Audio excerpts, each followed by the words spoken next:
तो भाई बहुत बहुत बहुत स्वागत है आपका। आज जो है वर्क पावर एनर्जी चैप्टर का सबसे इंपॉर्टेंट जो पार्ट है, जिसका एप्लीकेशन लगभग हर चैप्टर में आज के बाद आपको मिलने वाला है, वो है वर्क एनर्जी थ्योरम। यार ये बहुत इंपॉर्टेंट पार्ट है ना। और बच्चे इसमें बहुत गलतियां करते हैं। उसका पता है कारण क्या होता है? उनको यार स्टेप्स नहीं आती। इसमें मैं आपको ऐसे पढ़ाऊंगा और आप इसको ऐसे पढ़ोगे यार, आप स्टेप्स इसमें लिखना सीखोगे। जैसे मैं अप्लाई करता था, जब मैं पढ़ता था यार, मैंने भी वर्क एनर्जी थ्योरम पढ़ा है, अप्लाई करा है ना। और आईआईटी में मेरी 41 रैंक थी बच्चों। फिजिक्स मेरा सबसे स्ट्रॉन्ग सब्जेक्ट था, सबसे ज्यादा स्कोर ही मेरा उसमें आया था। तो यार मैं वर्क पावर एनर्जी चैप्टर में इस पर्टिकुलर वर्क एनर्जी थ्योरम में एक अप्रोच फॉलो करता था, जिससे मेरे इसके क्वेश्चन ऑलमोस्ट 0 गलत होते थे वर्क एनर्जी थ्योरम एप्लीकेशन की। तो आपको मैं वो सिखाऊंगा कैसे सिस्टमेटिक स्टेप्स का फॉलो करना है, सिली मिस्टेक्स अवॉइड होंगी इसमें, और फिजिक्स तो आपको दीवाना बना ही देगी, गारंटी। ठीक है, तो भाई नोटबुक पेन लेके बैठ जाइए, नोट साथ साथ में बनाते रहना। This a very very important part. अपन इसमें थ्योरी भी पूरी पढ़ेंगे, क्वेश्चन भी पूरी पढ़ेंगे। ये video class 11th JEE NEET और उन सारे बच्चों के लिए है, 12th वालों के लिए भी है, जो वर्क एनर्जी थ्योरम पढ़ना चाहते हैं। इस एक वीडियो में बिल्कुल बेसिक से अपन स्टार्ट करेंगे, 0 अंडा मानते हुए। आपको कुछ आता है सर? वो बिल्कुल सही बात है आपने, सर बेइज्जती होगी हमारी। अबे तुम्हारी बेइज्जती हो ही नहीं सकती। अभी इज्जत कौन सी है तुम्हारी? सर क्या बात कर रहे हो, मोहल्ले में हमारी बहुत इज्जत है, पड़ोसी अड़ोसी हमको ऐसे देखते हैं, हमारे आते खड़े हो जाते हैं एकदम। अरे तुम्हारी इज्जत का तुमको पता करना हो ना, शादी.com पे अकाउंट बनाओ तुम्हारा। 12वीं पास हो अभी तुम, कोई तो 10वीं पास है अभी, कोई रिश्ता नहीं आएगा तुम्हारे पास में अभी इज्जत बनानी है तुम्हारी। कोई इज्जत अभी है नहीं। तुमको मेहनत करके डॉक्टर, इंजीनियर, सीए, पायलट, जो भी आईएएस तुमको बनना है, वो बन के इज्जत बनानी है। ठीक है, मेहनत करके इज्जत बनानी है। इसलिए कोई तुम्हारी इज्जत नहीं, इसलिए मैं तुम्हारी बेइज्जती कर ही नहीं सकता। ये तो वही जोक हो गया, भिखारी को लूट के ले गया कोई, पढ़ा एक बार में नहीं पढ़ा, बस सर भयंकर बेइज्जती होगी। अब तो हम सुपर मोटिवेटेड है एकदम। चलो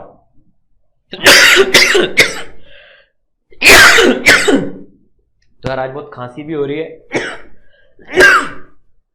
पर ये लेक्चर मेरे को शूट करना ही था यार, इसलिए मैंने इसको करा है। Let's see. तो भाई चलिए, तो वर्क एनर्जी थ्योरम क्या कहता है यार? वर्क एनर्जी थ्योरम क्या बोलता है कि भाई एक पार्टिकल है, एक ऑब्जेक्ट है, एक सिस्टम है, पूरा एक सिस्टम की बात करते हैं अपन, है ना। उस पर बहुत सारी फोर्सेस लग रही है। अभी डेफिनेशन बाद में देखना, पहले जो मैं समझा रहा हूं वो समझ लो। उस पर बहुत सारी फोर्सेस लग रही है, आए बाएं टाएं चाएं काएं, बहुत सारी फोर्स लग रही है। वो ऑब्जेक्ट या सिस्टम चल भी रहा है, तो सारी फोर्सेस कुछ वर्क कर रही है उसके ऊपर में, है ना। कोई कितना, कोई कितना, कोई इतना, कोई कितना। अब टोटल मिला के जितना नेट वर्क डन किया, नेट वर्क डन हमको पता है कैसे निकालते हैं, ना, पढ़ चुके हैं अपन।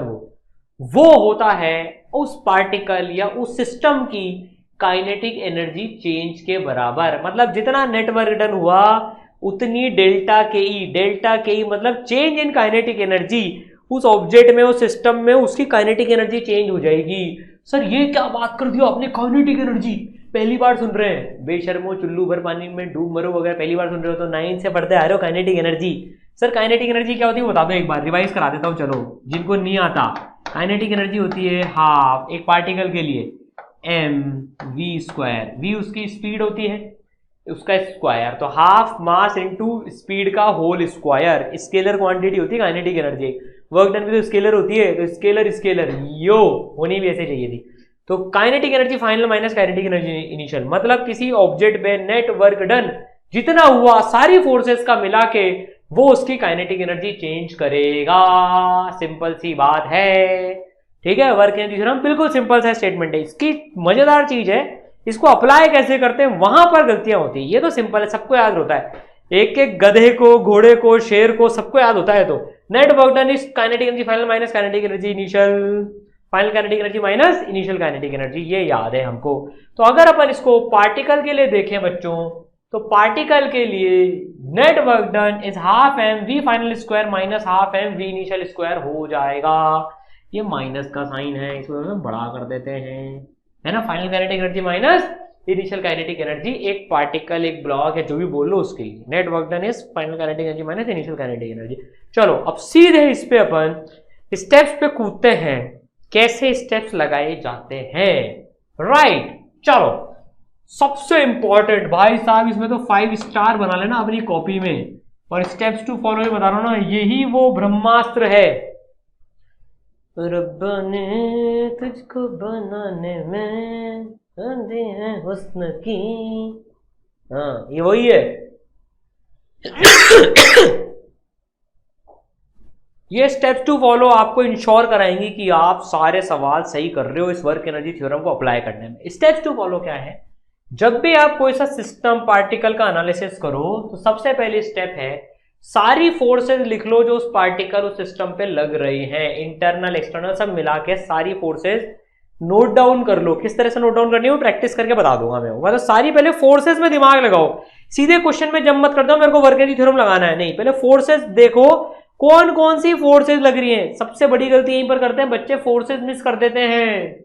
तो फोर्सेस सारे लिस्ट कर लो, भले साइड में कहीं पर लिस्ट कर लो, स्प्रिंग फोर्स, ग्रेविटी, ये mg, ये फलाना डिमागा, नॉर्मल जो भी लग रही हैं, ठीक है। उस रास्ते में इनिशियल से फाइनल पोजीशन तक जब पार्टिकल गया है कौन कौन सी फोर्सेस लग रही है, सबका वर्क लिखो, सारी फोर्सेस का वर्क लिखो और फिर वर्क एनर्जी थ्योरम अप्लाई कर दो। चलो ठीक है, तो सारी फोर्सेस लिखो, उनका वर्क लिखो और वर्क एनर्जी थ्योरम अप्लाई कर दो। सुनने में बहुत सिंपल है लेकिन अप्लाई करने में बारीकी में जाना, देखो इसमें गलती नहीं होगी फिर, ठीक है। देखो बहुत सिंपल सा क्वेश्चन लिया है। अरे सर सिंपल कहां है, ये दिखने में आपने तो पहले इंक्लाइन का ले लिया, कौन लेता है पहली बार में इंक्लाइन का? सर सिंपल सा क्वेश्चन लेते ये, अरे ये सिंपल ही है, तुम घबराओ मत, एकदम बेसिक से बता रहा हूं तुमको मैं। ये देखो, find the final velocity of the block when it has reached bottom of incline after releasing from rest. इसको रेस्ट से रिलीज करा है, यहां से इसको छोड़ दिया हमने, ये छोड़ दिया, स्मूथ है, ये स्मूथ है, ठीक है ना। इसमें कुछ गिवन नहीं है तो अपन स्मूथ मानेंगे इसको, स्मूथ ही नहीं है, ये स्मूथ है, स्मूथ। वी बताओ, जब ये एच हाइट टपक के, मतलब वर्टिकल एच हाइट गिर के इंक्लाइन पे आया है, ये एच नहीं है, ये एच से ज्यादा है, ठीक है, लेकिन ये एच हाइट नीचे ऐसे आ गया वर्टिकल, टेढ़ा स्लिप होकर स्मूथ इंक्लाइन पे, तो वेलोसिटी बतानी है वहां पर। अब देखो यार, इसको हम न्यूटन्स लॉ ऑफ मोशन से भी कर सकते हैं, मतलब F net equal to m a लगाकर, काइनेमेटिक्स से भी कर सकते हैं basically, m g sine theta फिर जी साइन थीटा एक्सेलरेशन, फिर ये निकाल कर इक्वेशन लगा कर सकते हैं, लेकिन इसको अपन वर्क एनर्जी थ्योरम से करेंगे। तो सबसे पहले जब भी आप वर्क एनर्जी थ्योरम लगाओ, इनिशियल पोजीशन मार्क करो आई और फाइनल पोजीशन मार्क करो एफ। आप हमेशा ध्यान रखो वर्क एनर्जी थ्योरम लगाते टाइम आपको दो पोजीशंस पता होनी चाहिए, इनिशियल और फाइनल, जहां से जहां तक आप वर्क एनर्जी थ्योरम लगा रहे हो।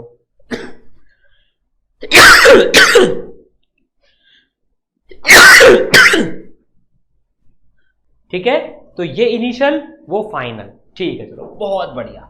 अब इसको सॉल्व करते हैं, स्टेप्स फॉलो करते हैं। स्टेप नंबर 1, यार इनिशियल से फाइनल तक आने में इसके ऊपर में जितनी जितनी फोर्सेस लगी ना पहले वो लिख लेता हूं, कौन कौन सी फोर्सेस लिखी हैं। Step number 1 is m, forces mg लगी है, फिर नॉर्मल लगी है ना, mg लग रही है और नॉर्मल लग रही है, इसके अलावा और कोई फोर्स नहीं है, तो दो फोर्सेस लग रही है इसके ऊपर में, ठीक है ना, mg और नॉर्मल। भाई साहब mg और नॉर्मल दो फोर्सेस लग रही हैं यहां पर, ठीक है। अब दूसरी स्टेप फॉलो करते हैं, देखो अपन दूसरी स्टेप, अब आप पहली स्टेप है ना इस तरह से फॉलो कर लिया करो। हमेशा मैं इसमें ऐसे लिखता हूं, वर्क डन बाय ग्रेविटी, कितना भी जल्दी हो मैं इस तरह से ही लिखता हूं इसको, kinetic energy final minus kinetic energy initial, के ई लिख लो, के लिख लो, बात एक ही। ये जरूर लिखना है, डायरेक्ट वर्क लिखना चालू मत बैठ जाना, यहां पर डायरेक्ट वर्क ना मत बैठ जाना चालू, मतलब डायरेक्ट बस ऐसे नहीं, ये जरूर लिखना है, this step is very important. Gravity ने कितना वर्क किया, यहां से यहां तक ग्रेविटी का वर्क सिंपल mgh, ये पता है हमको, सीख चुके हैं हम ये, mg नीचे, h भी नीचे गिरा, पॉजिटिव वर्क डन होगा mgh का, mg नीचे h भी नीचे, cos 0 तो mgh प्लस नॉर्मल का वर्क डन। भाई साहब नॉर्मल इधर लग रही है, डिस्प्लेसमेंट इसका इधर हो रहा है, दोनों के बीच में 90 डिग्री का एंगल है, तो वर्क डन बाय नॉर्मल 0, ये 0 लिखना जरूरी है। Kinetic energy final half m v square, final kinetic energy, final speed थी v माइनस इनिशियल कितनी थी 0। This is what will prevent your mistake, ये तुम्हारी मिस्टेक्स को बचाएगा। ये लाइन जरूर लिख रही है। बच्चे क्या करते हैं, इस क्वेश्चन की शुरुआत यहीं से करते हैं और वो कुछ फोर्सेस भूल जाते हैं। ये तो इजी था, चलो इसमें तो ठीक कर देते हैं, लेकिन टफ क्वेश्चन में यहां पर कोई ना कोई फोर्स भूल जाते हैं, इसलिए ये लाइन लिखना जरूरी है। तो ये इस फॉर्मेट में लिख लो, ठीक है। चलो तो भाई mgh, तो v कितना आया, v आया, v आया, v आया, v आया। तो mgh is equal to half m v square, m से m कटेगा, 2 इधर जाएगा, तो v स्क्वायर आ जाएगा 2gh।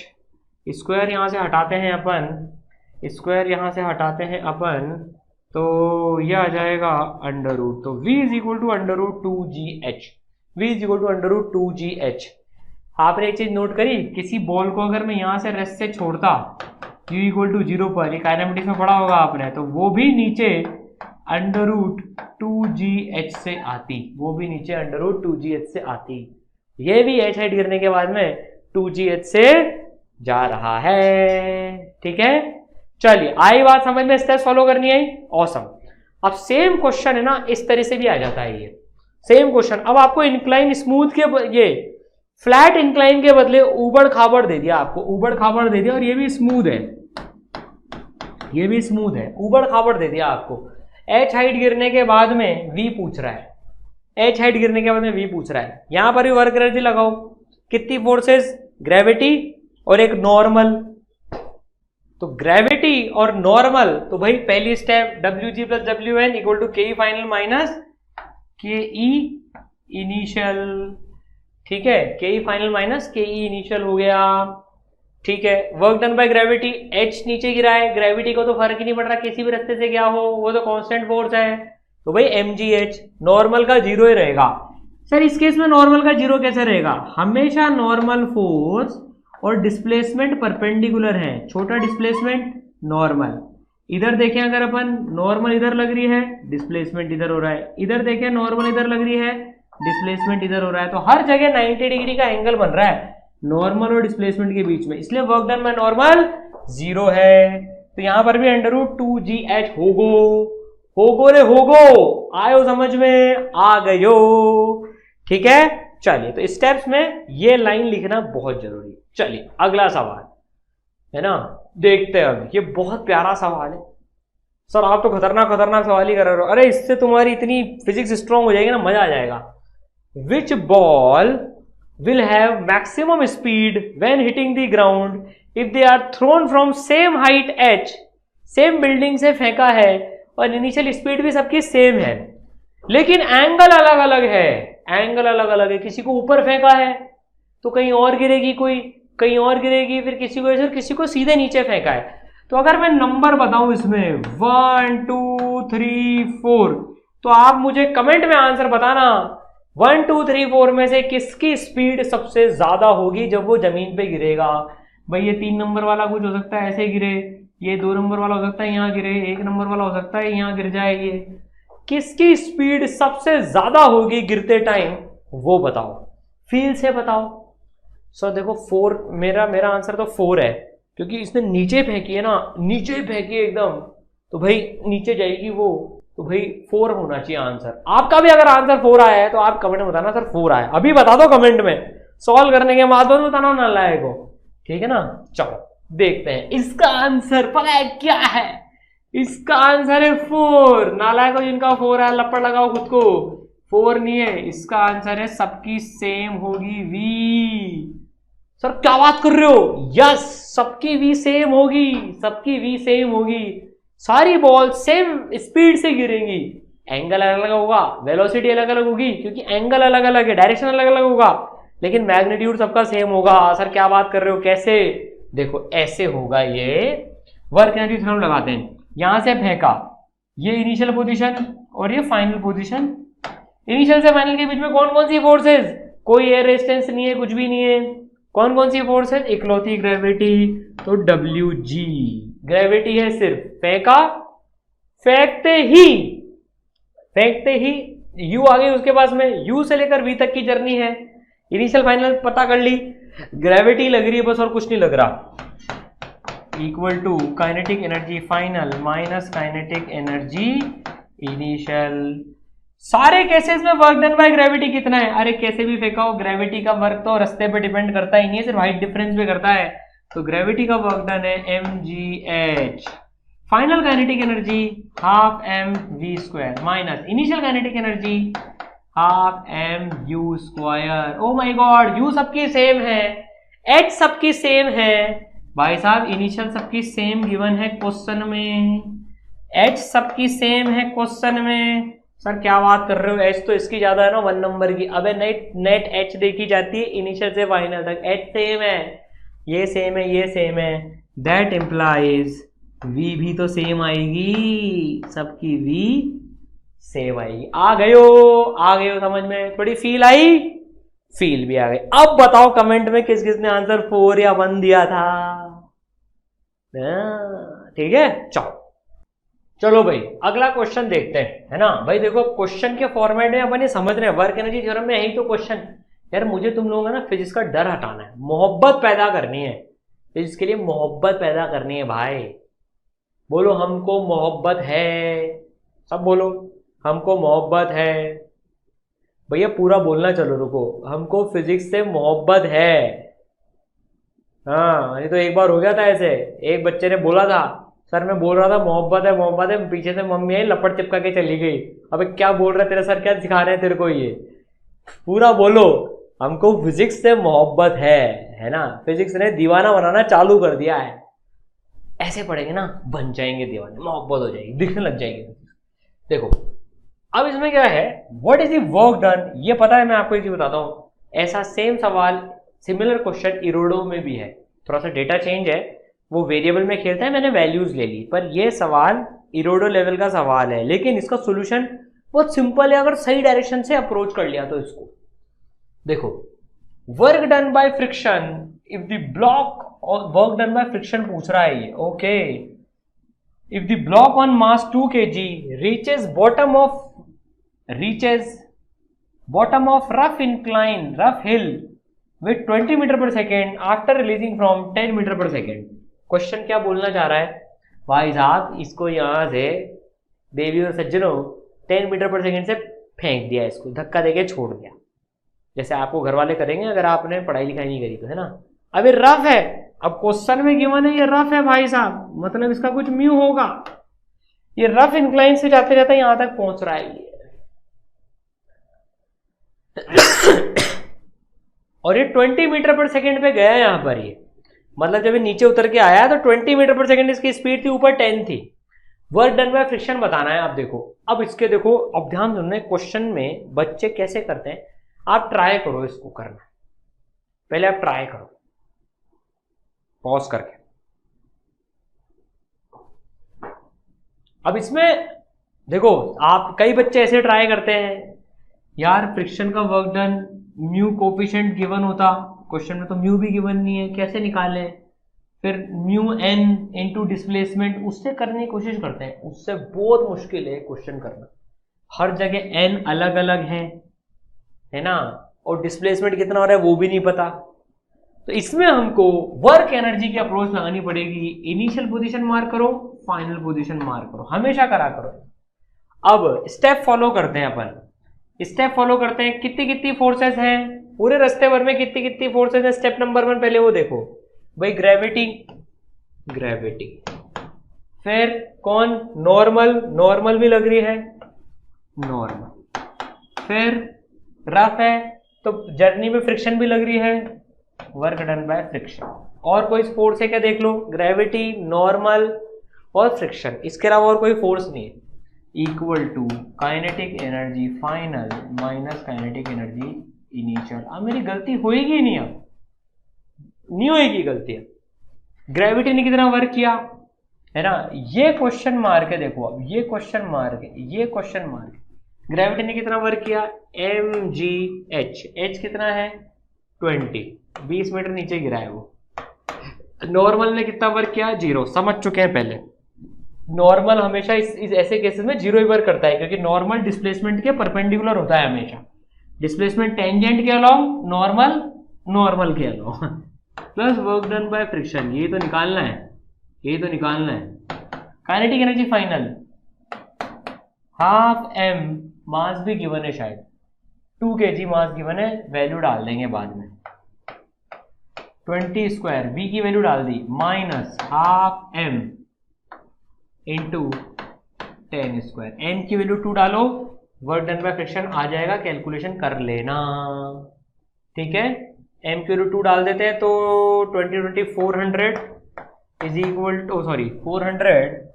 ठीक है, कैलकुलेशन कर लेना, मतलब मैं कैलकुलेशन चलो आपके लिए इस क्वेश्चन में कर देता हूं, plus work done by friction is equal to m2 है तो कट जाएगा, m से 2 कट जाएगा, है ना।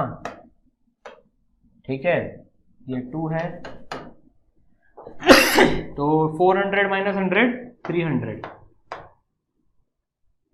ठीक है ना, तो 400 माइनस 100 300, तो भाई साहब ये आ गया। देखो फिजिक्स से आंसर चेक भी करेंगे अपन, ये आ गया 300, तो वर्क डन बाय फ्रिक्शन आ गया 300 minus 400 minus 100 joules. Oh my god, negative ही आना चाहिए था फ्रिक्शन का वर्क डन, नेगेटिव ही आ रहा है। काइनेटिक फ्रिक्शन का वर्क डन नेगेटिव ही आता है ऐसे केसेस में, क्योंकि ये घिस रहा है आगे। ये जब यहाँ पर होगा ब्लॉक, अब फिजिक्स से भी समझो, ये जब ब्लॉक आगे जा रहा होगा, डिस्प्लेसमेंट आगे कर रहा होगा, तो भाई साहब फ्रिक्शन तो पीछे लग रही थी, तो वर्क डन फ्रिक्शन का नेगेटिव है, क्योंकि घिस घिस के आ रहा है, घिस घिस के आ रहा है, घिस घिस के आ रहा है।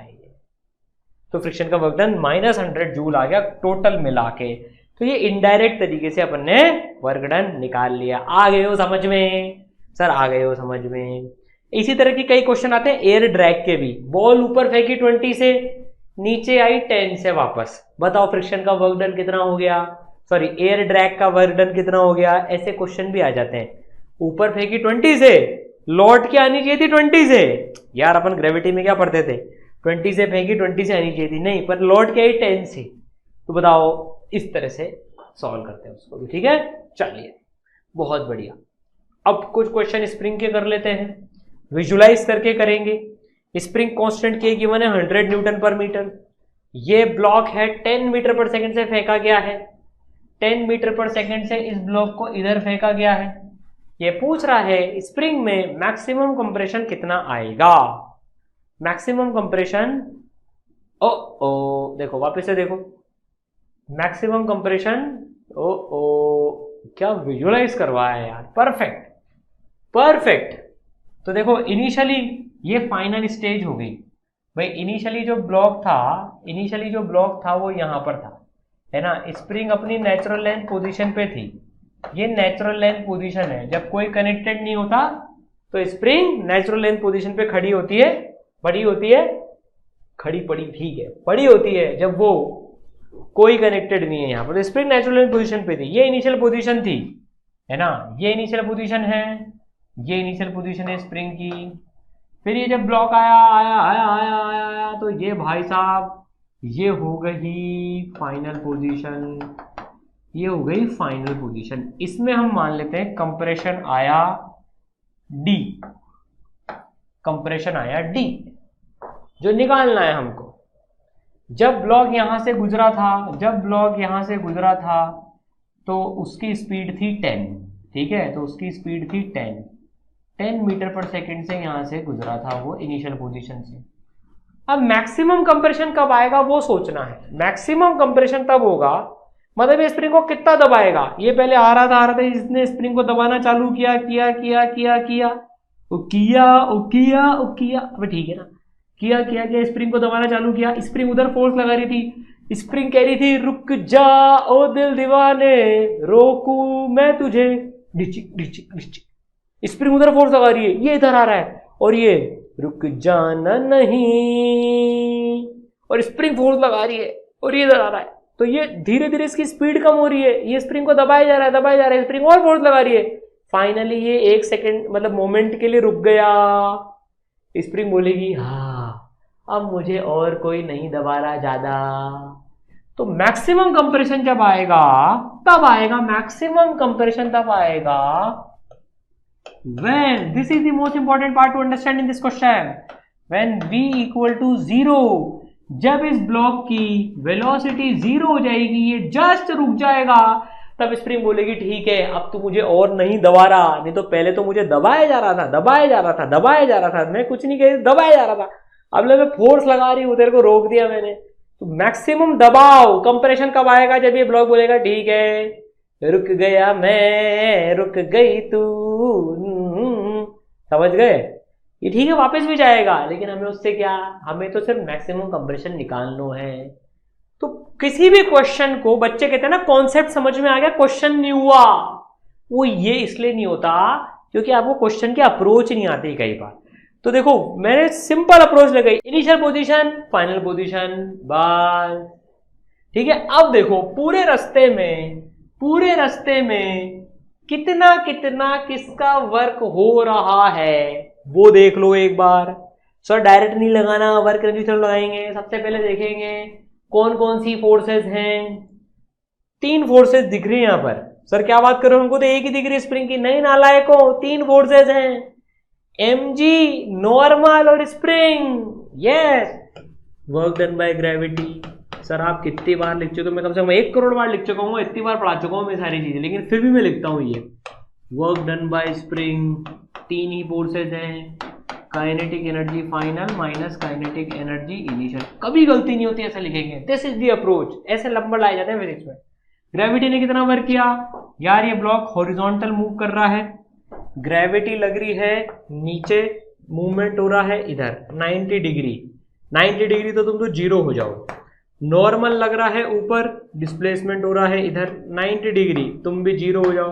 0 + 0 डबल 0, नालायको 0। ठीक है, स्प्रिंग का वर्क डन हाफ के, पढ़ाया था मैंने लेक्चर में, x initial square. Initial position पे एनएलपी से कितना डिफरेंस है लेंथ में, 0। भाई एनएलपी पे तो बैठा हुआ है ब्लॉक, तो half k x initial square 0 square minus final square. Finally कितना डिस्टेंस दूर है एनएलपी से, d square is equal to kinetic energy final. Kinetic energy final बोले तो हाफ एम 0 स्क्वायर, वी 0 है, माइनस इनिशियल बोले तो हाफ एम 10 स्क्वायर। अब वैल्यू डाल दो, ये आ रहा है हाफ के कितना है 100। अब इसमें चेक पॉइंट बताता हूं आपको, देखो एक मजेदार, minus d square is equal to, ये तो 0 हो गया, एम है 2 kg, 2 से ये कट गया, एम माइनस 100। अब एक चीज आप देखना, अब इसमें कुछ गलती तो नहीं करी हमने, चेक कर लो। 2 से 2 कटा, माइनस 100, इधर हाफ है के 100 है, ठीक है। अब एक चीज चेक करो, देखो लेफ्ट हैंड साइड भी नेगेटिव आ रही है, राइट हैंड साइड भी नेगेटिव, मतलब अपन ने इक्वेशन सही लिखी है।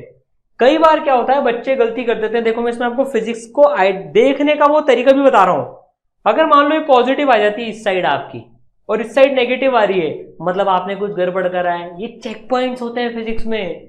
इधर पॉजिटिव आ गया, आपने डी स्क्वायर माइनस 0 लिख दिया मान लो, और इधर नेगेटिव आ गया, तो तुरंत सचेत हो जाओ, यार कुछ मैंने गड़बड़ करी है। ऐसा नहीं फिर आगे बढ़ जाओ, ठीक है यार, नहीं, ये चेक पॉइंट्स होते हैं। फिजिक्स आपसे बातें करती है, बस अपन सुनते नहीं है। वो तो बहुत कुछ कहना चाहती है, अबे रुक जा, गलत कर रहा है, -1 मिलेगा, रुक जा। हम अपनी धुन में ही आगे बढ़ते जाते हैं। नहीं, चेक करना चाहिए, negative negative, yo man.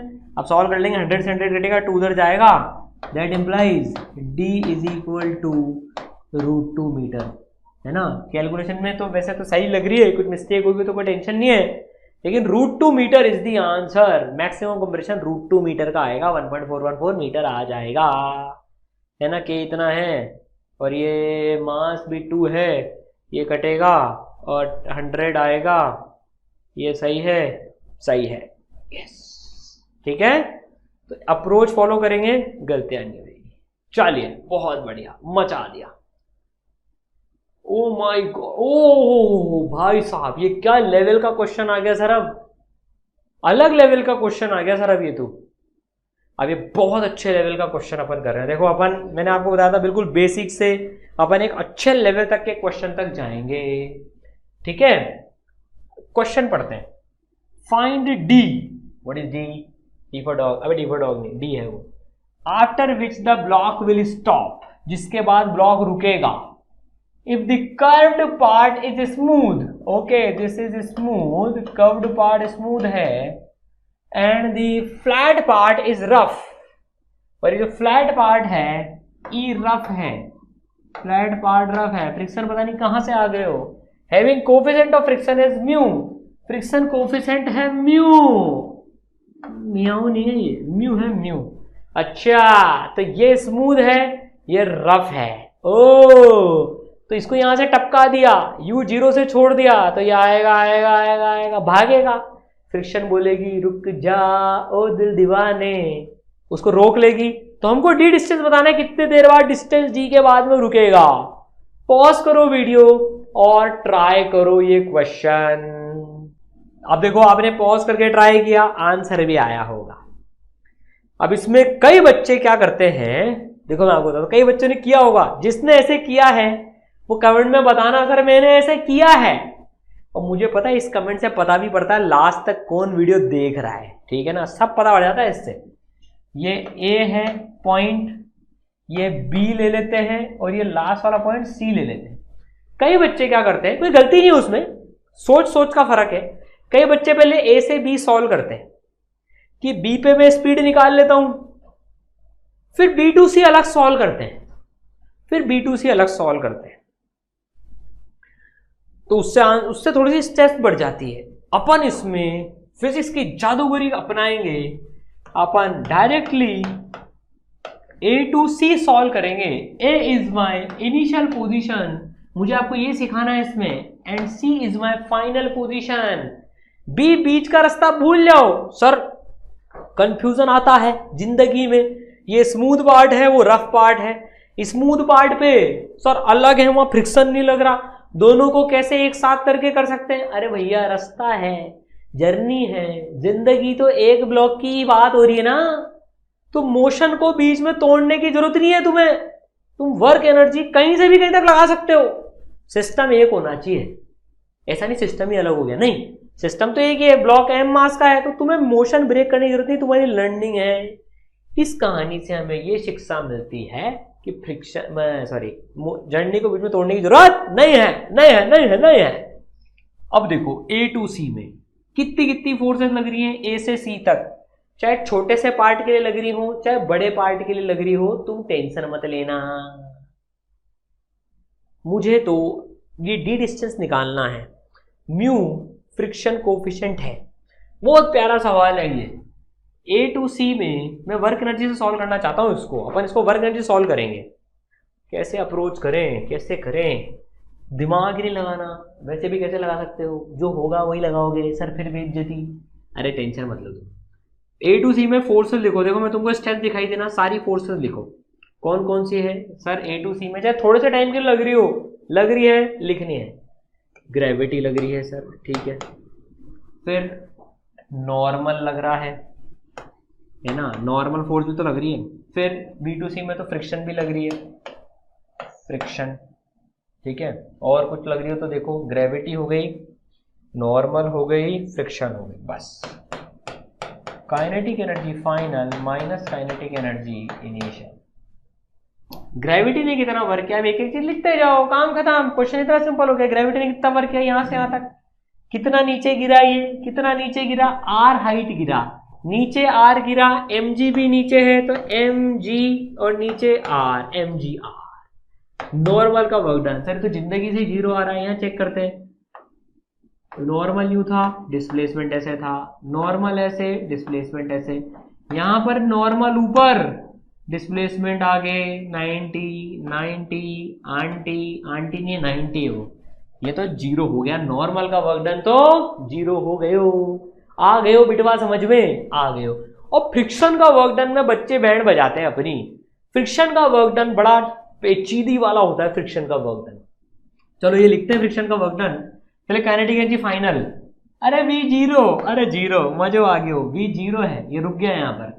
Initial, अरे you zero, zero minus zero, क्या बात, मजा मजा।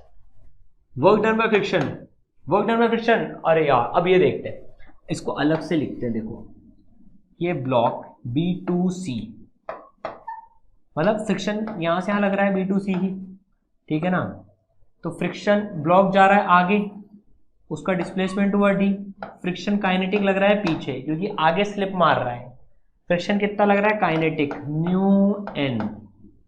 ओके, यहां पर नॉर्मल कितना लग रहा है ब्लॉक के ऊपर में, यहां पर अगर FBD बना है एफबीडी बना है तो नॉर्मल ऊपर mg नीचे, नॉर्मल ऊपर mg नीचे, थोड़ा घिचपिच हो गया तो नॉर्मल mg के बराबर है, क्योंकि यहां पर ब्लॉक उछल के नहीं जा रहा, तो ये हो जाएगा म्यू mg।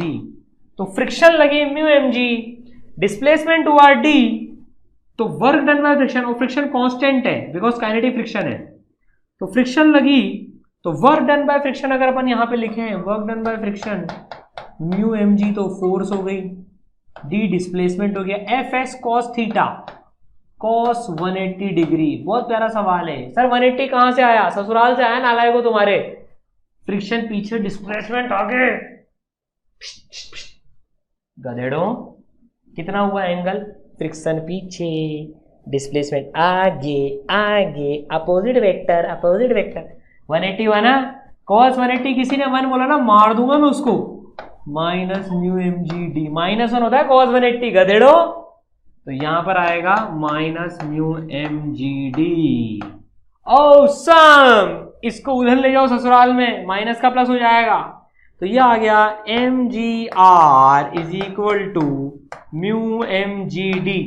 फिजिक्स का चेक पॉइंट, इधर भी पॉजिटिव इधर भी पॉजिटिव, यो d वैसे भी डिस्टेंस है, पॉजिटिव ही आना चाहिए, यो यो यो यो यो यो, जी से जी भी कटेगा, तो d is equal to r by mu, तो distance is equal to r by mu, distance is equal to r by mu, मतलब ये r बाय म्यू चलेगा। तो इतना लंबा सवाल कराया आपने, r by mu, r by mu, r by mu, r by mu, r by mu. अब मजा आया, फील आई, दो बातें सीखी, एक तो मोशन को तोड़ो मत, खटाखट खटाखट खटाखट, ठीक है, और r बाय म्यू आ गया। अब मैं आपको ऐसा फिजिक्स का जादू बताने वाला हूं ना, देखो यहां तक अपन ने वर्क एनर्जी में बहुत सारी चीजें कर ली, अच्छे अच्छे एग्जांपल भी कर लिए, अब मैं आपको फिजिक्स से ऐसी मोहब्बत कराने वाला हूं। देखो मैं पर उसके साथ में बोल रहा हूं, डिस्क्लेमर के साथ में, जिसको समझ में नहीं आए ना वो टेंशन मत लेना, ये बड़ी मुश्किल से समझ में आता है, जादू लगेगा आपको, फिजिक्स से मोहब्बत हो जाएगी आपको इस आंसर को देखकर, इस आंसर को देखकर आपको फिजिक्स से मोहब्बत हो जाएगी। देखो अभी आंसर क्या है आप समझना, देखो सवाल समझ हो गया, आंसर आ गया, अब मैं आपको जादू दिखा रहा हूं, फिजिक्स का जादू, लिटरली बता रहा हूं, जिसके फिजिक्स अंदर घुस चुकी होती है ना उसको दिखती है ऐसी चीजें, आपको भी दिखना चालू होंगी, चिंता मत करो, मेरे साथ बने रहो बस, आप मजा आ जाएगा आपको। देखो अपन ने आंसर क्या निकाला, r is equal to D by mu, ठीक है ना, यह आंसर निकाला हमने, r is equal to D by mu. अब एक चीज देखना, यहां पर था रफ सरफेस, यहां पर था रफ सरफेस, म्यू जिसका कोफिशिएंट ऑफ फ्रिक्शन था, है ना, फ्रिक्शन कोफिशिएंट था, ये ब्लॉक यहां से आया होगा, यहां तक आते आते इसने कुछ एक वेलोसिटी स्पीड गेन करी होगी, यहां तक आते आते कुछ इसने, फिर ये फ्रिक्शन वाले पार्ट में एंटर कर रहा है, यहां तो स्मूथ ही था। अब ये सवाल है ना, पता है 4 ऑप्शन के साथ आया था। देखो मैं आपको एक चीज बताता हूं, अब इसमें फिजिक्स में आंसर वेरीफाई कैसे करना है ना, आप फिजिक्स के दीवाने हो जाओगे, गारंटी है इस बात की। देखो डी बाय म्यू, अब मैं फिजिक्स का टीचर, इसको ऐसे देख रहा हूं, यार अगर म्यू, ये मेरा आंसर सही कैसे फिजिक्स की फील, अगर म्यू 0 होता, अगर म्यू 0 होता मतलब ये भी स्मूथ होता, तो ये ब्लॉक तो रुकता ही नहीं, चलता जाता चलता जाता चलता जाता, तो ये डी इनफाइनाइट आना चाहिए था, डी, सॉरी ये मैंने आंसर गलत लिख दिया, ये था d is equal to R by mu, ये था d is equal to R by mu, ठीक है ना, ये आंसर आया था, ठीक है ना, सॉरी उल्टा लिख दिया था मैंने, वो d is equal to R by mu answer आया था। अब म्यू 0 होता तो d, देखो d d d d d infinite, infinite की, क्योंकि फ्रिक्शन नहीं है तो चलता है, चलता था चलता रहता, d should be infinite, check करो म्यू 0 डालो, d इनफाइनाइट आ रहा है नहीं आ रहा है, यस आ रहा है, मतलब मेरा आंसर सही है। ऐसे में ऑप्शन ट्रिक भी लगा सकता हूं, अगर मुझे 4 ऑप्शन गिवन होते ना तो म्यू 0 रख के मैं देख भी सकता था फिजिक्स की फील्ड से कि अगर ये म्यू 0 होता तो ये इनफाइनाइट निकल लेता। दूसरा चेक पॉइंट भी देखो, मजा आ जाएगा। अगर मान लो फ्रिक्शन बहुत ज्यादा हुआ, भयंकर इनफाइनाइट हुआ फ्रिक्शन, अगर फ्रिक्शन इनफाइनाइट हुआ मतलब 10 to इनफाइनाइट हुआ, तो यार ये तो इतना ज्यादा फ्रिक्शन रफ है, इसको यहां आते ही से रोक लेता। फ्रिक्शन बोलता भाई मैं बाहुबली हूं, पार्ट 2 वो भी इनफाइनाइट, तो उसको यही रोक लेता, चलने देता ही नहीं, डी 0 हो जाता। म्यू इनफाइनाइट रखो, डी 0 आ रहा है। तो आप फिजिक्स के फील्ड से भी अपने आंसर्स को चेक कर सकते हो बच्चों। फिजिक्स वही जो दीवाना बना दे और सारा आंसर वही जो फिजिक्स का दीवाना बना दे। आई बात समझ में?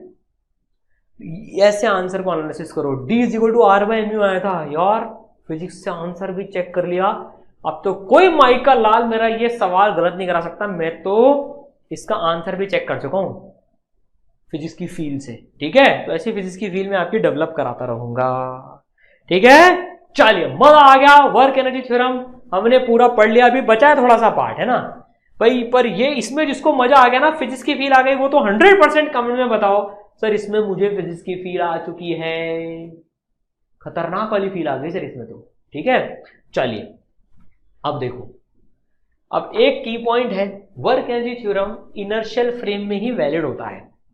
Work energy theorem inertial frame में ही वैलिड होता है। जिसमें न्यूटन सेकंड लॉ वैलिड होता है ना, उसमें वर्क एनर्जी थ्योरम वैलिड होता है, क्योंकि इसका डेरिवेशन जो है, इसलिए थ्योरम है ये, इसका डेरिवेशन न्यूटन के सेकंड लॉ से आता है, तो इनर्शियल फ्रेम में वैलिड होता है। तो सर फिर नॉन इनर्शियल में क्या क्या क्या क्या नॉन इनर्शियल फ्रेम में लगाना हो, तो जैसे आप नॉन इनर्शियल फ्रेम में न्यूटन का सेकंड लॉ लगाते हो, किसकी मदद लेके? भगवान की, अरे भगवान की नहीं, सूडो फोर्स की मदद लेके। सूडो फोर्स की मदद लेके आप इसकी इक्वेशन यूज करते हो। भगवान की मदद सब जगह लगती है, पर नॉन इनर्शियल फ्रेम में सूडो फोर्स का भी वर्क डन ले लेना, तो आप इक्वेशन यूज करने लायक बन जाओगे। जैसे न्यूटन सेकंड लॉ की इक्वेशन यूज कर लेते हो ना, वैलिड ही नहीं होता न्यूटन सेकंड लॉ इक्वेशन, लेकिन वर्क एनर्जी थ्योरम भी वैलिड नहीं होता नॉन इनर्शियल में, पर आप उसकी इक्वेशन यूज कर सकते हो। जुगाड़ लगा के, हम हिंदुस्तान में जुगाड़ लगा के पता नहीं क्या क्या कर चुके हैं, मंगलयान भेज चुके हैं भैया। मैं पॉजिटिव सेंस में कह रहा हूं, जुगाड़ technology is the highest innovative technology of this world. तो भैया नॉन इनर्शियल फ्रेम में सूडो फोर्स का वर्क लेके इक्वेशन यूज कर लेना। ठीक है, ऑल द बेस्ट, मचाते रहो, फोड़ते रहो। ठीक है, इसकी पीडीएफ बच्चों आपको इसरल ऐप में मिल जाएगी, लिंक डिस्क्रिप्शन में गिवन है।